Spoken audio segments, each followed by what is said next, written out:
आदाब दोस्तों, मैं हूं एम ए वाजिद। आप देख रहे हैं पैगाम टीवी। प्राइम टाइम में आज हम बात करेंगे कश्मीर में वाक़े पहलगाम की, जहां पेश आए खौफनाक दहशतगर्दाना हमले में 28 अफराद हलाक और 17 से ज़ायद अफराद शदीद तौर पर ज़ख्मी हो गए हैं। ऐसे में जो खबरें निकल कर आ रही हैं, अगर हम उन पर नज़र दौड़ाएं तो ये मुकाम काफ़ी परेशान कर देने वाला है और खौफ में मुब्तला कर देने वाला है कि कई तरह के सवालात उठ रहे हैं, लेकिन हुकूमत किसी सवाल का जवाब देने से क़ासिर है।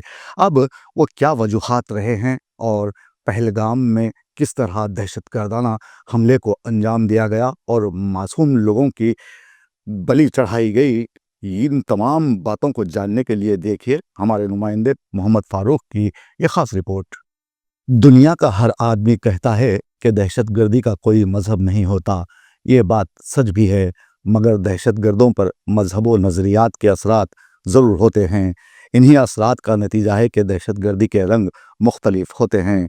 हमारे देश हिंदुस्तान में इंतहा पसंदी और दहशतगर्दी के रंग भी हमें नुमाया नज़र आते हैं, जिनमें सुर्ख और भगवा रंग काबिल ज़िक्र हैं। लाल या सुर्ख दहशतगर्दी इस्तेहसाल के जवाब में जन्म लेने वाली दहशत का नाम है। सुर्ख दहशत इस्तेहसाल के जवाब में जन्म लेने वाली दहशत का नाम है। इसी तरह भगवा दहशत मजहबी नज़रियात के ताबे है, जो जमहूरी मुल्क हिंदुस्तान को हिंदू राष्ट्र बनाने के लिए मंजर-ए-आम पर आई है।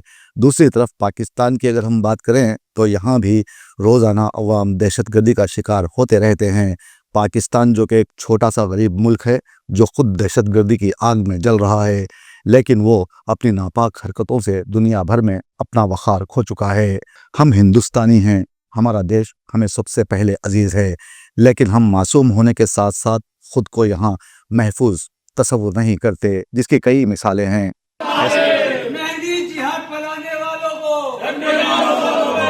ऐसे हालात में हिंद पाक ताल्लुक़ात तो हमेशा ही से कशीदा रहे हैं। आज हम फिल्में ज़रूर देखते हैं, 2 घंटे सिनेमा घर में गुजार कर जब बाहर निकलते हैं तो अपने सरों में एक अनजाना सा दर्द वो बोझ लिए होते हैं। ऐसा लगता है कि हम तफरीह के लिए नहीं, बल्कि पाकिस्तान को नीचा दिखाने के लिए बनाई गई फिल्म देखने आए हैं। मुझे बहैसियत सहाफ़ी लगता है कि जो बात महीनों में खुश्क तकरीरों से नहीं समझाई जा सकती, मिनटों में एक फ़िल्म के ज़रिए ज़हन नशीन करवाई जा सकती है। हमें ये समझ लेने की ज़रूरत है कि कोई ज़ी शऊर, ज़ी अक़्ल और साहिब होश व फ़हम इंसान खून बहाना पसंद नहीं करता, सिवाय उनके जो अपने अज़हान की आगोश में भयानक जराइम और शराइत की परवरिश करते हैं। पिछले दिनों ऐसे ही चंद दहशतगर्दों ने पहलगाम में 28 अफराद को गोलियां बरसाते हुए उनकी जान ले ली और 17 अफराद को शदीद तौर पर ज़ख्मी कर दिया। ये हमला इस कदर भयानक था कि हम आपको इसकी वीडियोज़ भी नहीं दिखा सकते। इस मनसूबाबंद हमले में ज़्यादातर मुसलमान ही शहीद हुए और मुकामी कश्मीरी अफराद ने सयाहों को बचाते बचाते अपनी जान भी कुर्बान कर दी, जो मुसलमान बताए गए हैं। यहाँ सोचने वाली बात यह है कि यह हमला ऐसे वक्त मंजर-ए-आम पर आया जब देश भर में मुसलमान वक्फ तरमीमी बिल पर एहतजाज कर रहे हैं। माहिरीन का मानना है कि इस एहतजाज को कम करने, इसकी अहमियत को घटाने के लिए ये हमला सोची समझी साजिश हो सकती है। यहाँ कई अफराद ये भी पूछ रहे हैं कि आखिर इस हमले की अब जिम्मेदारी कौन लेगा? क्या मरकज़ी वज़ीर दाखिला इसकी जिम्मेदारी कबूल करेंगे? इस सवाल का जवाब तो आपको मरते दम तक नहीं मिल सकता। जुमेरात के रोज़ एक बड़ा हुजूम नई दिल्ली में पाकिस्तानी हाई कमीशन के दफ्तर पर जमा हो गया और पहलगाम के खौफनाक दहशतगर्दाना हमले के तनाजुर में एहतजाज करने लगा। और ये लोग कहते दिखाई दिए कि हम घर में घुसकर मारेंगे, पाकिस्तान मुर्दाबाद। ये जुमले तो मोदी जी के हैं, फिर आम अवाम की ज़बान पर ये जुमले कैसे आ गए? इसी दरमियान एक पाकिस्तानी शख्स को मीडिया ने मंजर-ए-आम पर लाया, जो पाकिस्तानी हाई कमीशन के दफ्तर का कारकुन बताया गया, जो अपने हाथों में केक थामे दफ्तर की जानिब जाता दिखाई दिया। तो एक सहाफ़ी ने उससे दरियाफ्त किया कि ये अचानक जश्न की नौयत किस लिए? तो उस शख्स ने इसका कोई जवाब नहीं दिया। इन तमाम वाक़ियात के बावजूद कुछ सवालात उठ रहे हैं, जिनका जवाब मिलना नामुमकिन नहीं तो दुश्वार ज़रूर है। पहलगाम का होश उड़ा देने और खौफ में मुब्तला कर देने वाला वाक़या हम सब के लिए दर्दनाक है। हमने कभी ऐसे हमले की तवक्को नहीं की थी। ہم کیا یہ تو حکومت کے عہد و گمان میں بھی نہ تھا کہ ایسا حملہ ہو سکتا ہے۔ یہ حکومت کی نااہلی اور انٹیلیجنس کی ناکامی کو ظاہر کرنے والا واقعہ ہے، جہاں معصوم سیاحوں کو نشانہ بناتے ہوئے ان کا قتل کر دیا گیا۔ ہماری حکومت اب پاکستان کو کوس رہی ہے تاکہ عوام کے درمیان کھوتی بی جے پی کی ساکھ کو متاثر ہونے سے بچایا جائے۔ ہند پاک تعلقات آج جس نہج کو پہنچ چکے ہیں، اس کا ہم اگر بغور جائزہ لیں گے تو ہمیں لگے گا کہ ان دونوں ممالک میں پائے جانے والا مذہبی جنون سب سے بڑا عنصر ہے، جس کی تاریخ صدیوں پر محیط ہے۔ اس حقیقت کو تسلیم کرنے میں کوئی تعامل نہیں ہے کہ دو مختلف عقائد، رسوم و رواج میں زمین آسمان کا تضاد اور ناپ پاٹنے والی خلیج مذہب کی صورت میں ان دونوں ملکوں کے درمیان ایک حد فاصل کا کردار ادا کر رہی ہے۔ ایسے میں ہمارا فرض بن جاتا ہے کہ ہم ہندوستانی حکومت سے سوال کریں، کیا ہم پاکستان جیسے چھوٹے غریب ملک سے زیادہ پیچھے ہو گئے ہیں کہ ہم پر وہ حملے کر رہا ہے اور ہمیں اس کی خبر بھی نہیں ہوتی؟ ہمیں سڑکوں پر نکلنے کے بجائے خود ہماری حکومت سے سوال کرنے کی ضرورت ہے کہ چند دہشت گرد ہماری زمین پر ہی ہمیں گولیوں سے بھون رہے ہیں اور ہم ہندوستانی وقف بل، پاکستان، مسجد، مندر بی جے پی کر رہے ہیں۔ یہاں ہمیں اپنا محاسبہ کرنے کی ضرورت ہے اور ساتھ ہی حکومت کو آڑے ہاتھوں لیتے ہوئے یہ پوچھنے کی ضرورت ہے کہ دہشت گردوں کی صاف اور نمایاں تصویر کو وائرل کیا گیا، یہ کیسے ممکن ہو پایا، اور انٹیلیجنس کس طرح اس حملے کی معلومات حاصل کرنے میں ناکام رہی۔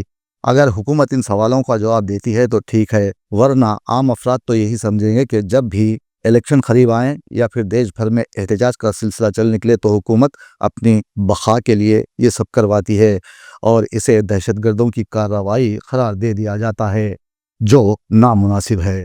پر ہندوؤں کے ساتھ جو ہے یہ ہندوؤں کیوں کہہ رہے ہیں؟ ہندو مسلمان سب بھارتیہ ہیں وہاں پہ۔ یہ گودی میڈیا کچھ زیادہ ہی ضرورت سے زیادہ چلا رہی ہے۔ یہ پروپیگنڈا وار زیادہ چل رہا ہے ہمارے متر ماننیہ پردھان منتری مودی جی کی طرف سے اور ان کے گروپ کی طرف سے یہ زیادہ چل رہا ہے۔ میں سمجھتا ہوں اس کو بہت سنویدنشیل مدعا ہے، بہت اس کو گہرائی کے ساتھ دیکھنا چاہیے۔ ہمیں ایسی کوئی بات نہیں کرنی چاہیے اور ایسا کچھ نہیں کرنا چاہیے، کہنا چاہیے جس سے تناؤ بڑھے۔ ابھی زخموں پہ مرہم کی ضرورت ہے۔ یہ میں نے پہلے ہی بولا، یہ گورنمنٹ فیلئر ہے، انٹیلیجنس فیلئر ہے، سیکورٹی فیلئر ہے۔ یہاں 7 لاکھ فوجی ہیں جمع ہند کشمیر میں، ایک چھوٹا سا علاقہ ہے، 7 لاکھ فوجی ہیں، وہ کہاں ہے؟ کہاں ہے وہ؟ کیا کر رہے تھے؟ امت شاہ کیا کر رہا تھا؟ صرف اس کو مسلمانوں کے خلاف بولنا آتا ہے، وقت بل ہو کچھ بل ہو، صرف مسلمان۔ یہ کہاں ہے؟ کہاں ہے اس وقت؟ یہ کشمیریوں کو بدنام کرنے کی ایک سازش مجھے لگتا ہے، جیسے چھٹی سنگھ پورا ہوا ویسا ہی ہے یہ۔ گیٹ میں 2 ٹورسٹ بسوں پر گرینیڈ اٹیک ہوا تھا ایسے کچھ سال پہلے، اس کا رپورٹ دکھائے وہ کس نے کیا تھا، سب پتہ چل جائے گا آپ کو۔ کشمیری ایسا نہیں کرتا ہے، نہ کرے گا کبھی۔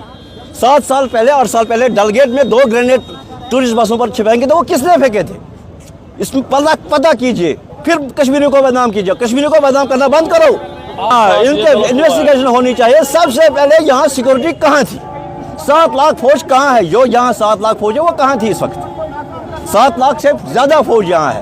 میں یہاں کا پیدائشی ہوں، میں سب سے پہلے میں لال چوک کا ہی رہنے والا ہوں۔ میں نے 90 سے دیکھا ہے یہاں کیا ہو رہا ہے۔ کشمیری نے 90 میں کسی ٹورسٹ کو ہاتھ نہیں لگایا تو آج کہاں لگایا؟ جب یہاں سیکورٹی چل نہیں سکتی تھی تب بھی اس کو ٹورسٹ والوں کا ہاتھ نہیں لگایا، تو آج تو بات ہی نہیں ہے، آج تو بات ہی نہیں ہے۔ کیا پیغام آپ یہاں سے باہر ٹورسٹ کو دینا ہے؟ ہم آپ کا یہ ویلکم ہے دوبارہ، آپ کا ایسا کوئی نہیں۔ ہاں اپنے گورنمنٹ کو پوچھے یہ مسئلہ کیا ہوا، کیسے ہوا، وہ ان کو پوچھنا چاہیے تھا۔ کشمیری کبھی ایسا نہیں کر دے گا، نہ کیا ہے کبھی اس نے۔ Cake for what is the celebration for? Are you from Pak High Commission? What is this? Sir, are you from Pak High Commission? Are you from Pakistan High Commission? Where are you from, What sir? is this? What is this cake for? What is this cake for? خالی occasion 28 لوگ مرے ہیں، تھوڑا سا بتائیے نا، دکھ ہے اس بات کا؟ What is this? آپ کہاں سے آئے ہیں؟ Where are you from?